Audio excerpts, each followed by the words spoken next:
बिस्मिल्लाहिर्रहमानिर्रहीम। इससे पहले वीडियो में हमने गाल्जी बॉडीज़ को डिस्कस किया था।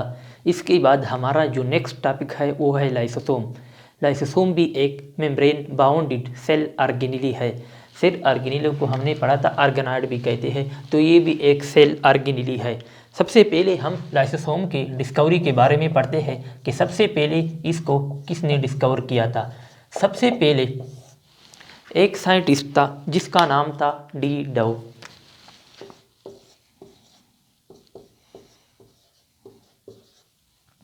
सबसे पहले डी डव ने रेट के लीवर सेल में उन्होंने लाइसोसोम को डिस्कवर किया था। रेट के जो लीवर सेल थे इसमें उन्होंने डी डव ने सबसे पहले लाइसोसोम को डिस्कवर किया था। लाइसोसोम इंतहाई छोटा है, इसका स्ट्रक्चर इंतहाई छोटा होता है जो कि आम सिंपल लाइट माइक्रोस्कोप के ज़रिए हम नहीं देख सकते अमूमन।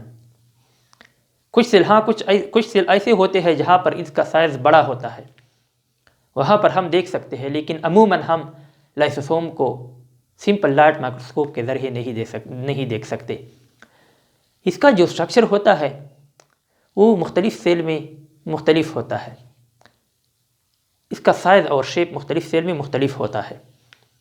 तो इसी वजह से उसकी आइडेंटिफिकेशन जो होती है वो बहुत मुश्किल से होती है, इसका आइडेंटिफिकेशन डिफ़िकल्ट होता है सेल में। तो ये डिस्कवरी सबसे पहले डी डव ने रेड सेल में उन्होंने लाइसोसोम को डिस्कवर किया था। इसके बाद अगर इसका अकरेंस देखा जाए कि ये कहाँ पर होता है, किन किन लिविंग ऑर्गेनिज्म में ये पाया जाता है और किन किन में ये एब्सेंट होता है, कौन कौन से सेल में ये पाया जाता है, ये अमूमन हमने पढ़ा था कि जो प्रोकैरियोट्स होते हैं इसमें मेम्ब्रेन बाउंडेड ऑर्गेनेली जो होते हैं वो एब्सेंट होते हैं, और यूकैरियोटिक सेल्स में मेम्ब्रेन बाउंडेड ऑर्गेनेली प्रेजेंट होते हैं। तो ये अकरेंस ये प्रेजेंट होता है इन ऑल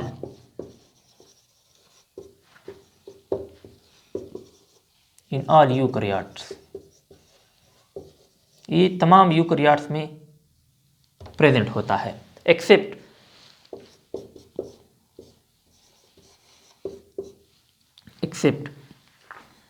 मेरिस्टेमेटिक सेल।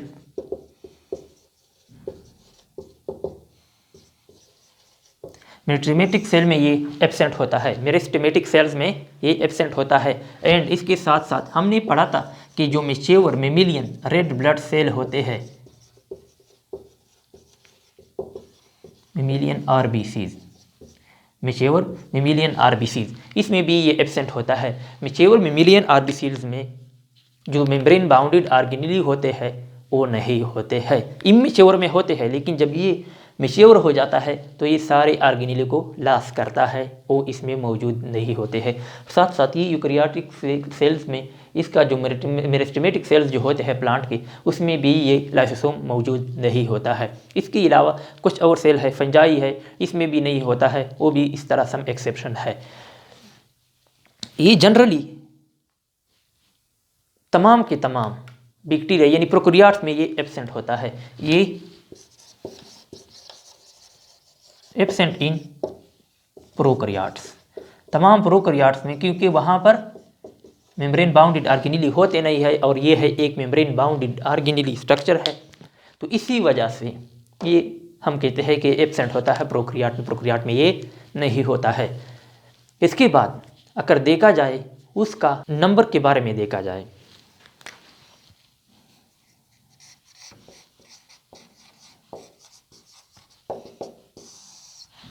अगर हम लाइसोसोम के नंबर के बारे में जानें, लाइसोसोम का सेल में नंबर डिपेंड करता है उसके एक्टिविटी पर। Number of lysosome in a cell कितने होते हैं, इसकी तादाद सेल में कितना होता है, तो ये डिपेंड करता है सेल एक्टिविटी पर, डिपेंड्स अपॉन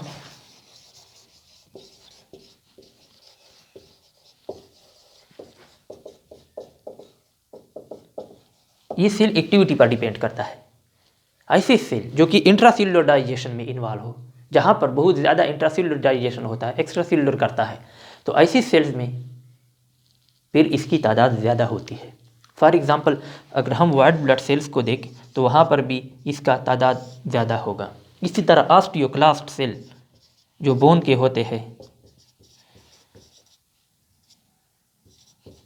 इसमें भी लाइसोसोम का तादाद ज़्यादा होता है क्योंकि ये डाइजेशन करता है, इंट्रासेल्युलर डाइजेशन करता है।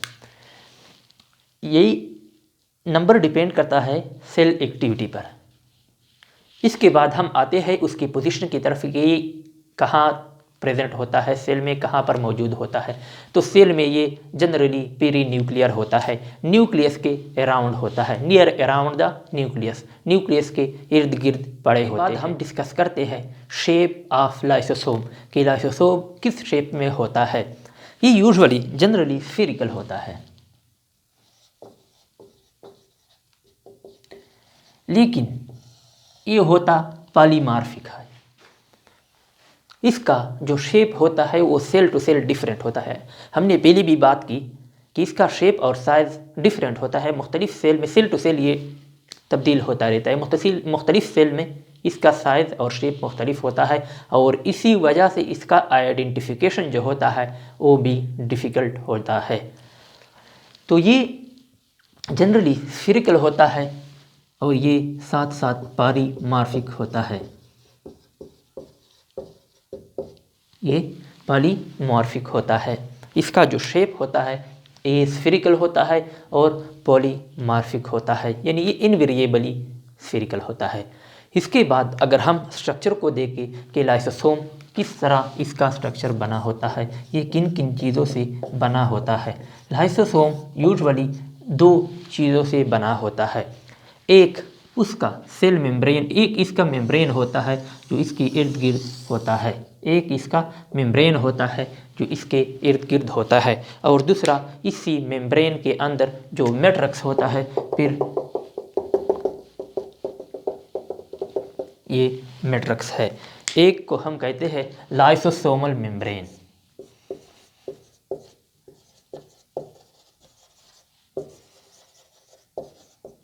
एक हो गया जो इर्द गिर्द है इसको हम कहते हैं लाइसोसोमल मेम्ब्रेन, और जो दूसरा पार्ट है जो मेम्ब्रेन के अंदर है उसको कहते हैं लाइसोसोमल मैट्रिक्स।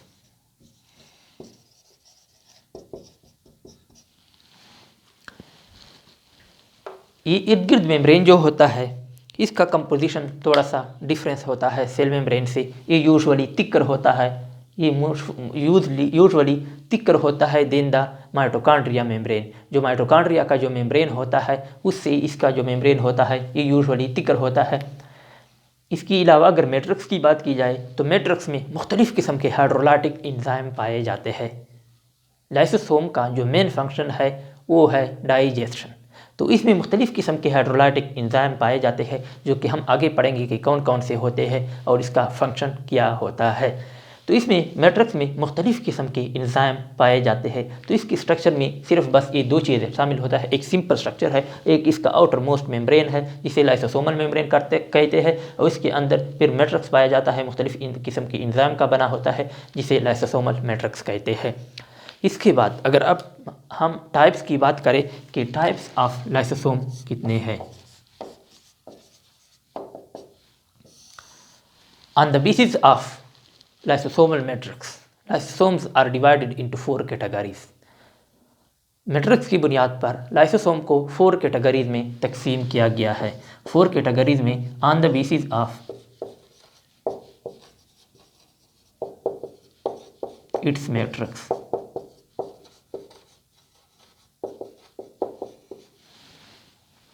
मैट्रिक्स की बुनियाद पर उसको 4 कैटेगरीज में डिवाइड किया गया है। जो पहला कैटेगरी है जिसे हम कहते हैं प्राइमरी लाइसोसोम,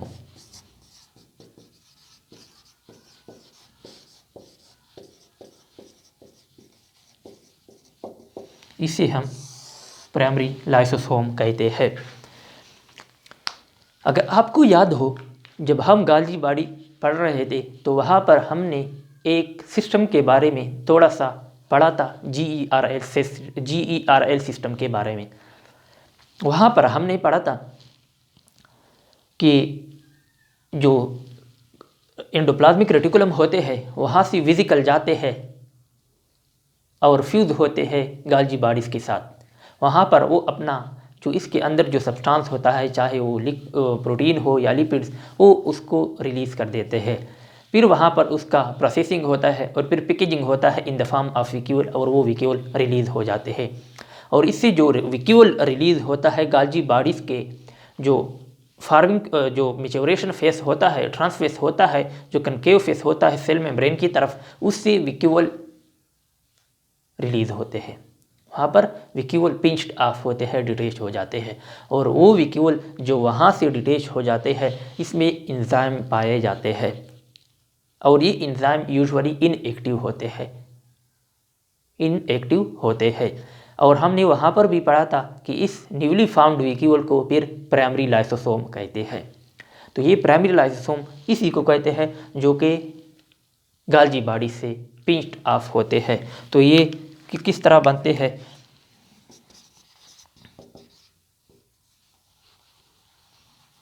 ये डिटेच होते हैं, डिटेच्ड फ्रॉम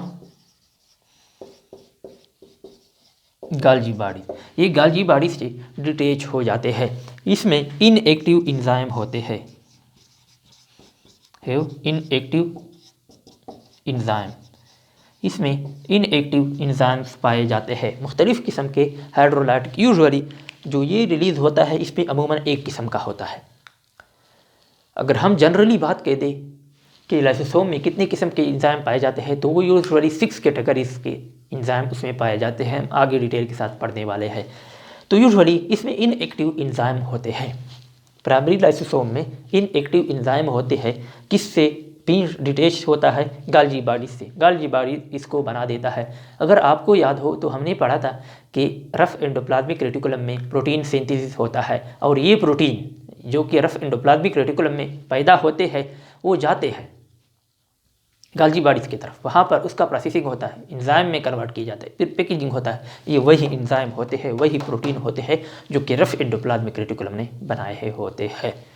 अच्छा, इसके बाद जो दूसरा कैटेगरी है वो है सेकेंडरी लाइसोसोम। सेकेंडरी लाइसोसोम के बारे में, सेकेंडरी लाइसोसोम इसी प्राइमरी लाइसोसोम से बनता है।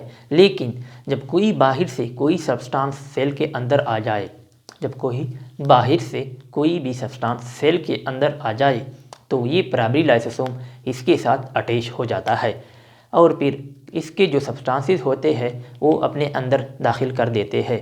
जब उसके अंदर दाखिल होते हैं तो फिर इसकी इंजाइम एक्टिव होना शुरू कर देते हैं, और फिर इसकी इंजाइम एक्टिव हो जाते हैं और फिर इसको सेकेंडरी लाइसोसोम कहते हैं। तो फिर ये वही प्राइमरी लाइसोसोम है, लेकिन इसके इंजाइम एक्टिव हो गए हैं, इसलिए इसको सेकेंडरी लाइसोसोम कहते हैं। तो इसमें यूजुअली एक्टिव इंजाइम होते हैं, एक्टिव इंजाइम, वही हाइड्रोलाइटिक इंजाइम होते हैं, लेकिन यहाँ पर एक्टिव होते हैं। प्राइमरी लाइसोसोम में ये इनएक्टिव होते हैं, सेकेंडरी में एक्टिव हो जाते हैं। जो तीसरी किस्म है वो है टर्शियरी लाइसोसोम।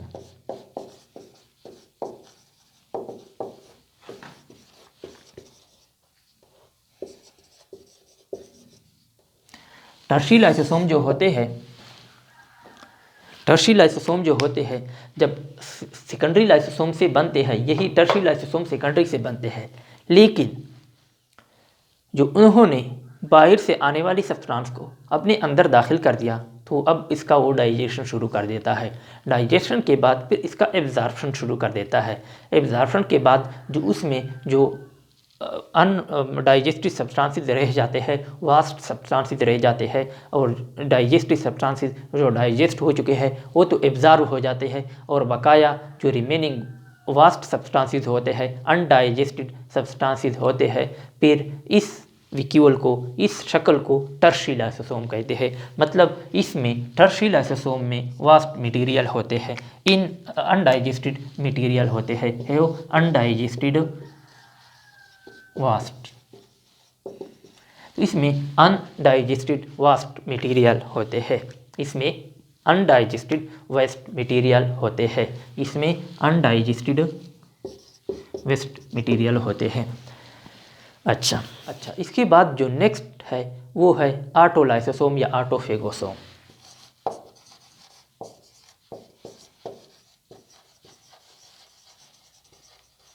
ऑटोफेगोसोम या उसे ऑटो लाइसोसोम भी कहते हैं, उसे ऑटोफेगोसोम या ऑटो लाइसोसोम भी कहते हैं। ये auto mean self, phago mean eating. ये ऑटोसोम जो होते हैं, ऑटोफेगोसोम जो होते हैं या ऑटोलाइसोसोम, ये सेल ऑर्गेनेली को कहा जाता है जब वो ओल्ड हो जाए, एज्ड हो जाए। फर्ज करें एक सेल में राइबोसोम है या कोई दूसरा ऑर्गेनेली है, तो फिर वो इसको खा लेता है, डाइजेस्ट कर देता है, ख़त्म कर देता है। जब वो एज्ड हो जाए, ओल्ड हो जाए, तो फिर वो इसको ख़त्म कर देता है। इसके अलावा जब सेल भी ओल्ड हो जाए तो फिर ये इसको खुद अपने, फर्ज करिए एक सेल है, इसके अंदर ये लाइसोसोम है, तो अब ये सेल ओल्ड हो चुका है, एज्ड हो चुका है, तो अपना ये जो लाइसोसोम होता है ये अपने आप को बर्स्ट कर लेता है। तो इसमें मुख्तलिफ़ किस्म के एंजाइम होते हैं जो कि इसके मुख्तलिफ़ पार्ट्स को डाइजेस्ट कर देता है और यूँ पूरा सेल ख़त्म हो जाता है, तबाह हो जाता है। इसलिए हम कहते हैं कि ये सुसाइडल बैग है, सुसाइडल बैग है, खुद अपने आप से खुदकुश धमाका कर लेते हैं, इसलिए इसे atom bomb of the cell भी कहते हैं। तो ये इसको लाइसोसोम को जनरली सुसाइडल